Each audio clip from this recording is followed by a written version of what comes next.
할렐루야. 알기 쉬운 조직신앙의 저자 김윤환 목사입니다.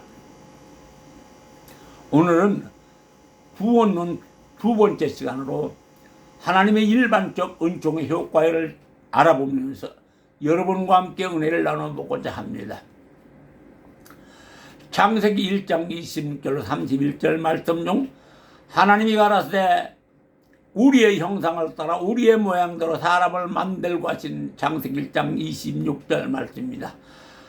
하나님이 인간 창조사역을 묵상하여 보면 처음 인간을 하나님이 선하신 뜻대로 창조했음을 인지할 수가 있습니다.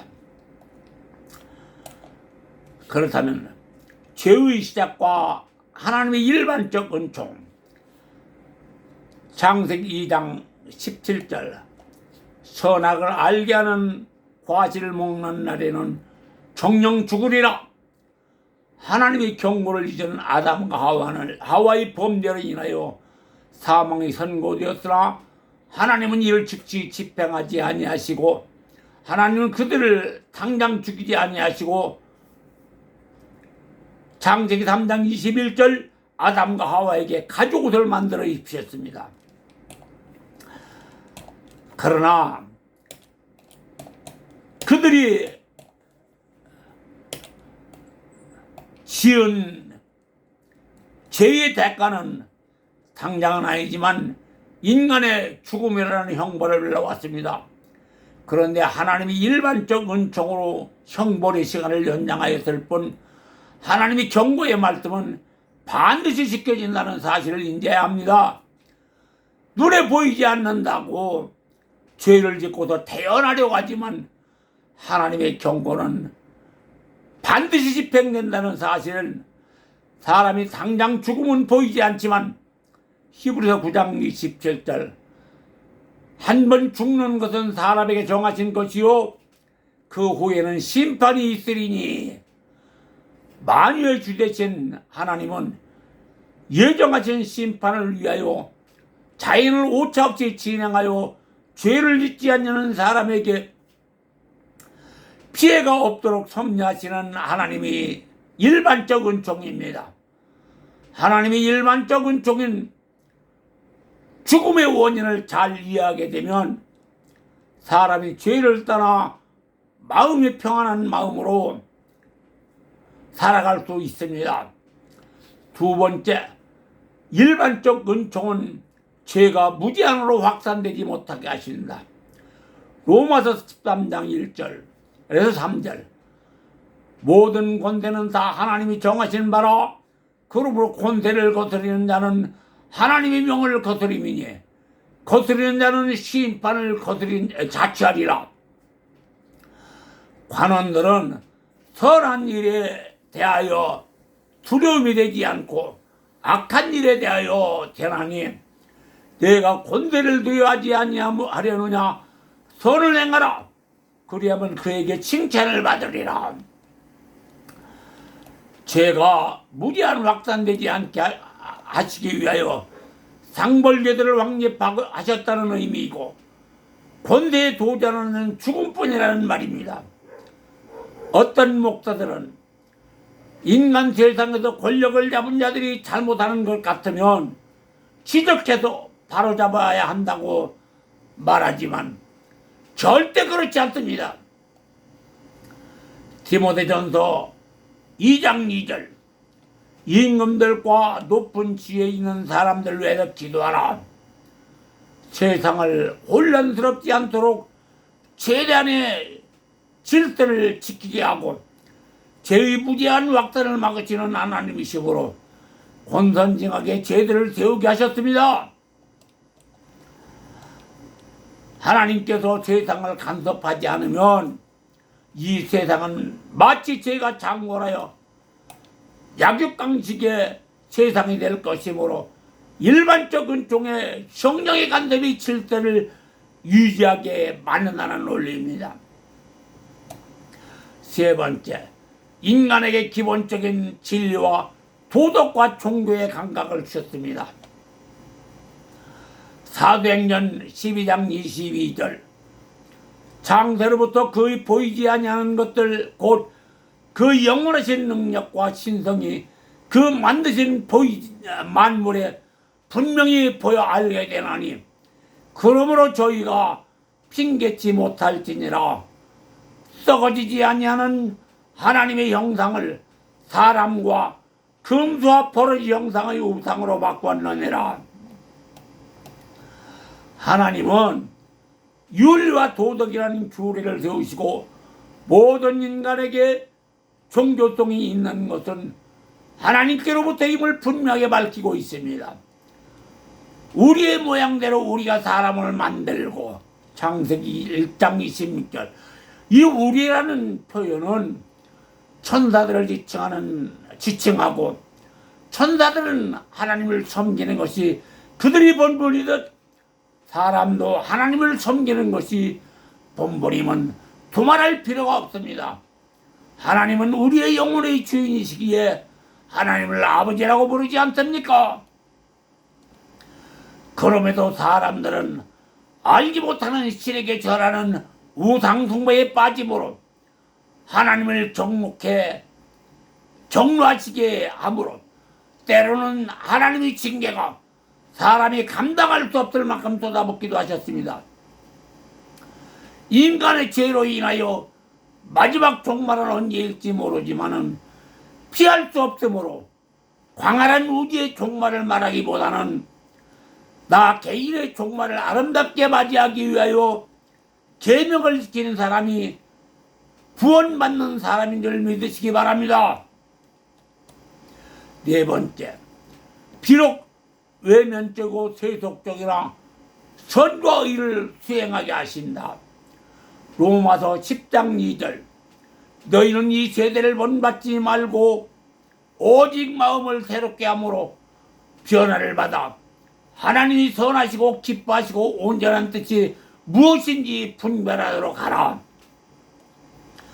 하나님은 이스라엘 백성들을 택하시고 자기 백성들이 의로운 길을 가게 하기 위하여 특별한 종인 십계명을 주셨고 하나님의 형상의 현현과 때로는 음성으로 그들을 인도하셨지만 그들은 하나님이 원하시는 작은 소원조차도 행하지 못했습니다.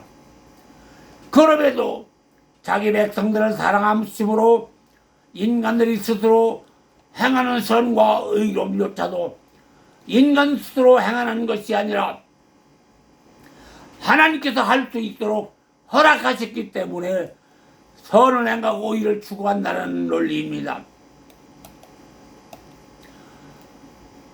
다섯 번째, 현세에서 인간에게 많은 자연 축복을 누리게 하셨습니다. 마태복음 5장 44절로 45절 나는 너희에게 이르노니 너희는 원수를 사랑하며 너희를 핍박하는 자를 위해 기도하라. 이같이 한즉 하늘에 계신 너희 아버지의 아들이 되리니 이는 하나님이 그 해를 악인과 서리에게 비치게 하시며 비를 의로운 자와 불의한 자에게 함께 내리심이라. 인간들이 현세에 누리는 모든 축복이 하나님께로부터 온 것으로 모든 사람들이 함께 누리며 인간들이 선악 간의 모든 것을 알고 선인을 도우시는 하나님이십니다. 그러므로 성령의 일반적 은총이 없으면 정의 사회가 구현될 수 없으며 사람들의 삶에 불안해집니다. 하나님의 일반적 은총이 사회적 불안을 정화시키며 더 나아가서 많은 사람들이 평등사회를 만들기 위해 노력하고 국가를 지키려고 힘쓰며 밝은 사회를 만들기 위하여 힘을 모으고 공동번영을 위해 노력하는 것입니다. 이 또한 하나님의 섭리로 이루어지는 것이며 인간을 창조하시면서 인간에게 주신 그 자유의지를 이용하여 하나님을 아는 지식으로 하나님의 백성들이 빛과 소금이 되어야 하는 것입니다. 하나님은 자기 백성들의 의로운 길로 인도하시기 위하여 하나님이 특별한 종인 십계명을 주시어서 이스라엘 백성들을 인도하였습니다. 십계명은 하나님을 섬기는 종적인 관계와 사람 사는 방법인 횡적인 관계로 하나님을 섬기는 일이나 사람 사는 사회적인 측면에서 사람이 지켜야 할 규례라고 생각하면 쉽게 이해가 될 것입니다. 하나님 섬기는 제1계명은 너는 나 외에는 다른 신들이 내게 있게 말지니라. 출애굽기 20장 3절. 계명을 잘 이해하고 나면 제2, 제3, 제4계명을 범하지 않는다는 의미이고, 사람은 하나님을 섬기고 사는 것이 창조에 대한 여의로 이를 지키지 않는 자는 나를 미워하는 자이므로 그 죄를 갚되 아비로부터 아들에게 3, 4대까지 한다고 말씀하셨습니다. 출애굽기 20장 5절이죠. 그러므로 사람과 사람이 사는 행적인 관계도 마찬가지입니다. 제5계명 내 부모를 공경하라. 그리하면 너희 하나님 나 여호와가 내게 준 땅에서 내 생명이 길리라. 출애굽기 20장 12절. 즉 부모와 부모님에게 효도하는 사람은 제6, 7, 8, 9, 10계명을 잘 지키고 사회 질서를 위하여 솔선수범하는 사람이기 때문이라는 원리입니다. 그렇다면 우리는 여기서 제5계명인 내 아버지와 어머니를 공경하라.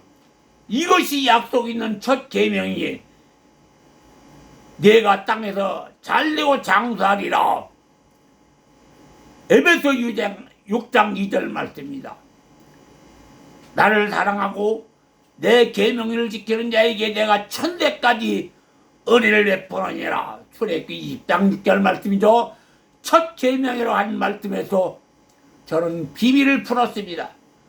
계명이란 사람이 목숨을 다 바쳐서라도 하나님의 계명을 반드시 지켜야 할 도리를 말합니다.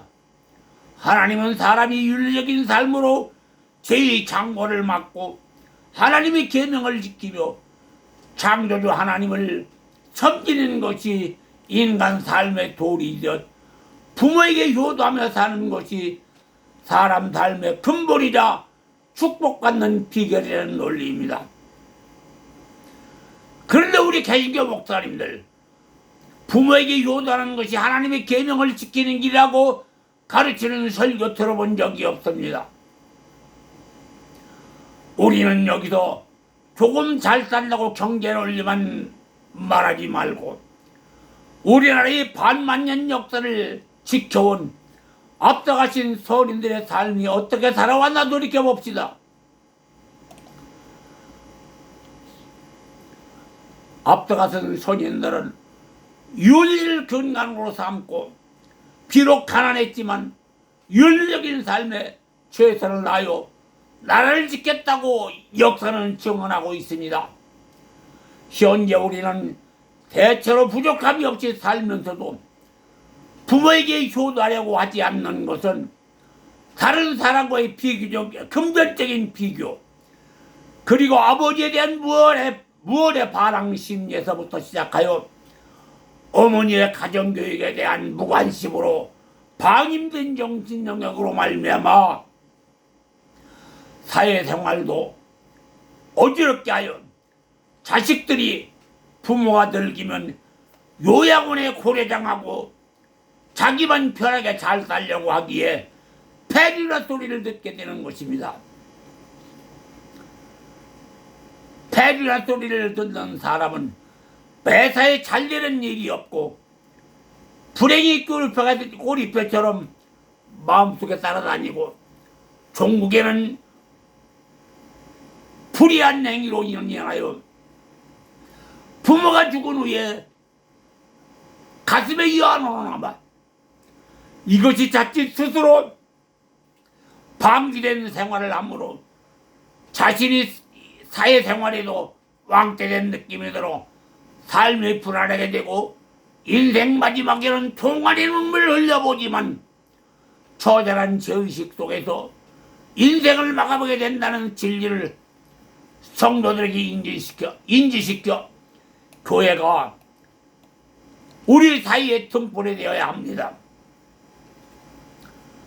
성도들의 가정에 어머니들은 현숙한 여인들이 되어 남편에 대한 내조와 자녀들이 올바른 삶의 이치를 가르치는 인성교육에 최선을 다하여 가정이 화평하게 하고 자녀들이 사회에 나가서 모범이 되는 생활을 하게 하므로 사회의 귀감이 되게 하여 다른 사람들이 부러워하게 하므로 사회의 안정을 이끌려는 하나님의 계획에 동참해야 합니다.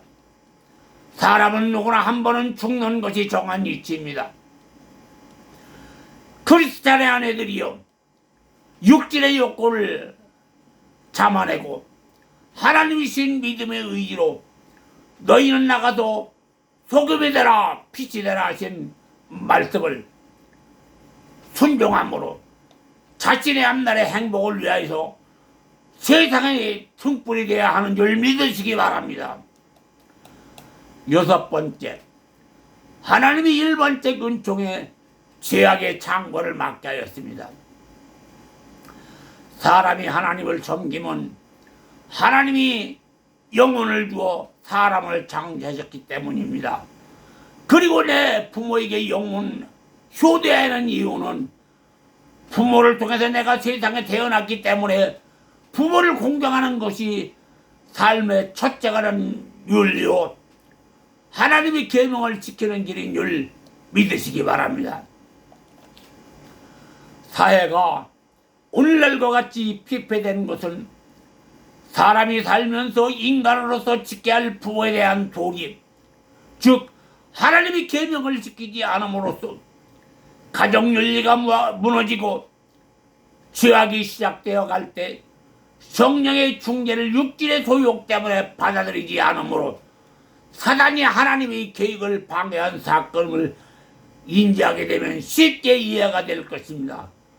부모를 공경해야 하는 이유가 분명해졌습니다. 사람의 생각으로 성경을 어렵게 해석하여 이상한 말을 만들지 말고 성령께 의지하여 성령께 의지하고 해석하려면 어렵지 않게 해석할 수가 있습니다. 마태복음 11장 28절로 30절 수고하고 무거운 짐진 자들아 다 내게로 오라. 나는 마음이 온유하고 겸비하니 내 멍에를 메고 배우라. 내 멍에는 쉽고 내 짐은 가벼우니라.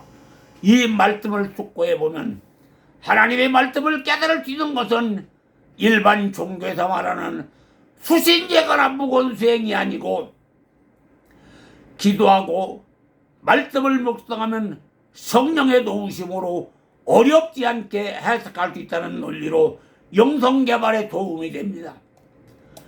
7번째, 영성이란 무엇인가? 사람들이 성경을 영적인 말씀이라고 말을 합니다. 그렇다면 저는 여기도 수년 내내 영성이란 무엇인가라는 논제를 놓고 독일의 개혁주의 신학자 위르겐 몰트만 박사와 한국에서 세계적인 목회를 한 조용기 목사의 대담한 소학책을 옮겨보고자 합니다.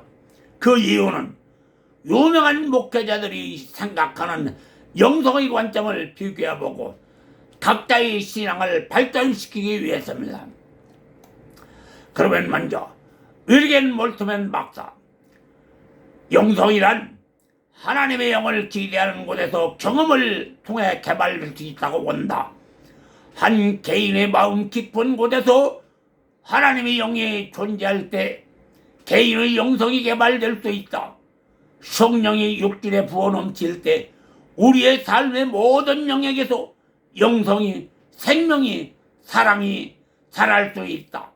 마찬가지로 영성이 지구라는 이 땅에 차고 넘칠 때 생태적인 영성이 개발될 수 있다.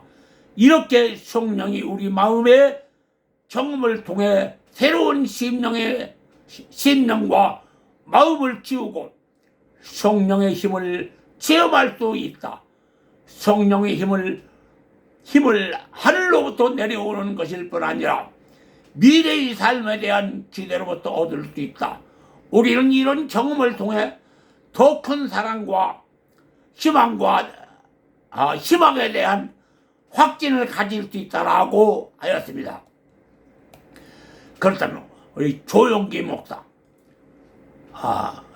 목사님은 영성이란 삼중 축복으로 대표되는 개인의 신앙에서 시작하여 사회 구원으로 넓혀 나간다. 일반적으로 사람들은 비관적으로 생각한다. 특히 한국 사회는 서로 죽이지 못해서 암달한 사회 같다. 모두가 부정적으로 말하고 경제적으로 사회적으로 모두 지나치게 비관적이다. 모두가 우리 삶에서 행복을 이야기할 동력이 없다고 말한다. 내가 목회자로서 사람들을 돕고자 했을 때 나는 사람들이 놀라울 정도로 비관적으로 세상을 본다는 사실에 매우 놀랐다. 철학적으로나 사회적으로, 사회학에서 이를 바꾸려는 노력을 많이 했지만 그것들은 우리의 삶을 바꾸지 못했다.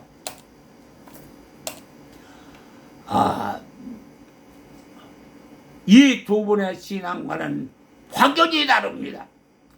의리겐 몰트만 박사는 지극히 낙천적인 생각으로 세상을 보고 인류의 역사의 흐름은 하나님께 있다는 것을 믿고 성령을 의지하고 미래를 긍정적으로 바라보고 진실한 신앙생활에서 영성을 개발해야 한다고 하였습니다만 조용기 목사는 그렇지 않습니다.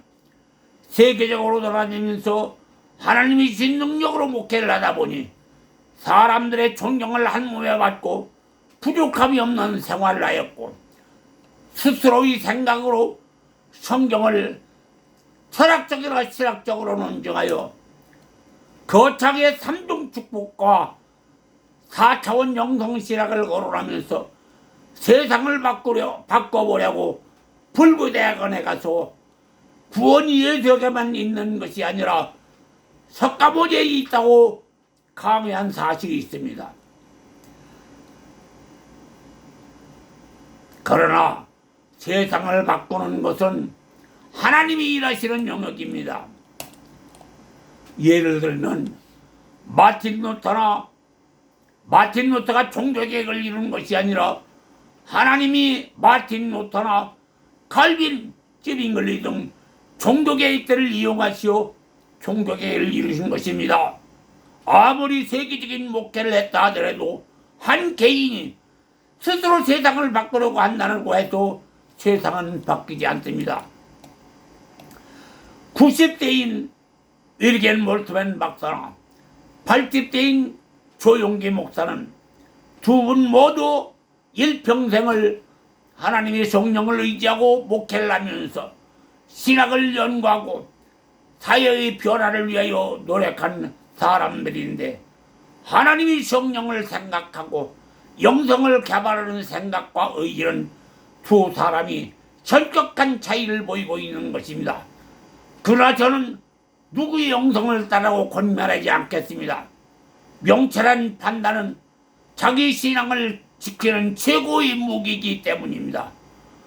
구원론을 바르게 배우고 나의 영혼 구원을 위하여 무엇을 선택하실 건가는 스스로 판단하는 것이 현명하기 때문입니다. 사랑하는 성도 여러분, 그리고 목회자 여러분, 우리는 지금 구원론을 본론에 들어가기 전 부분을 공부하였습니다. 여러분들이 서론 부분을 잘 이해하면 구원론을 공부하면서 이해하기 훨씬 쉬울 것이라 생각합니다. 구원론의 정확한 이해는 신앙생활이 흔들리지 않는 신앙 양식이 되리라고 생각하고 여러분이 신앙생활에 행복하시기를 예수님의 이름으로 축원해 드립니다. 아멘. 오늘은 여기까지만 하겠습니다. 지금까지 김윤환 목사였습니다.